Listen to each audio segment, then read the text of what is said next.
How to Create a Glitch Monologues Season 25 Chapter 9. This is Season 25 of How to Create a Glitch in the Matrix Monologues Episode 9. In this episode, we will be talking about exclusive or archetypal relationships in relation to the cycles of bodily rhythm. In the last episode, we talked about how you can determine the ratio of an interaction with some other person by determining the task time divided by the period of the interaction.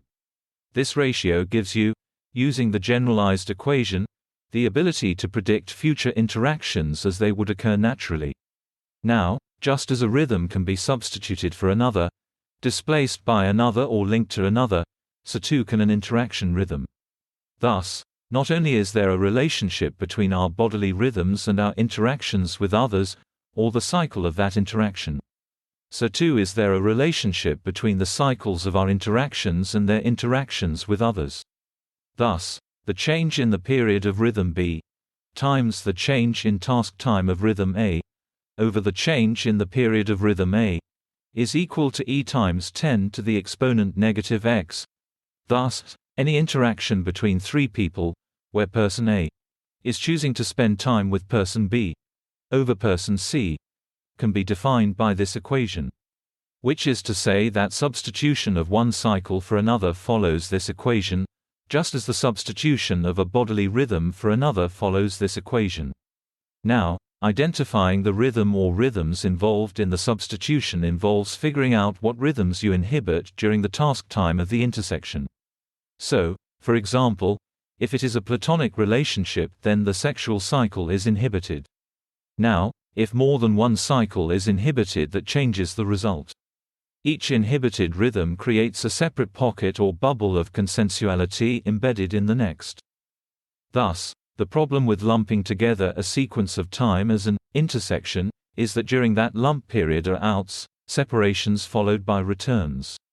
Thus, you cannot use a single ratio to correspond to a sequence with numerous separations and reunions. You have to break it down into separate segments. Thus, the example given in the last episode of a task time of 6 hours is too long to be realistic. There would be numerous outs and breaks segmenting that time frame up. And since we know that there is linking of the various rhythms and substitution of one rhythm by another, it becomes increasingly complicated to input numbers without being precise. The calculations will only yield accurate numbers to the extent that the measurements are precise. Let me give you an example. Let's suppose you don't see your platonic friend for 4 days. Then, after 4 days you see them for 8 hours. During that 8 hours, let's say your sexual cycle is inhibited. So we have rhythm A and B, but that 8 hours is broken up by 16 breaks, 2 per hour. You smoke every hour, alone, outside. You go to use the washroom to urinate 4 times. You go to get pizza from the door once. You also take 2 breaks for fresh air. Now each of these cycles is inhibited to some degree prior to each release. This means there is substitution of rhythm A for some other rhythm each time. Now, if we had all the data, we could figure out the change in the period of each rhythm caused by the substitution of rhythm A using the equation set out in this season. Each rhythm creates a pocket of consensuality during its inhibition, which is interrupted by the expression of the next rhythm, taking an out. In other words, arithmetic relating to A and B is difficult, requiring more complex analysis.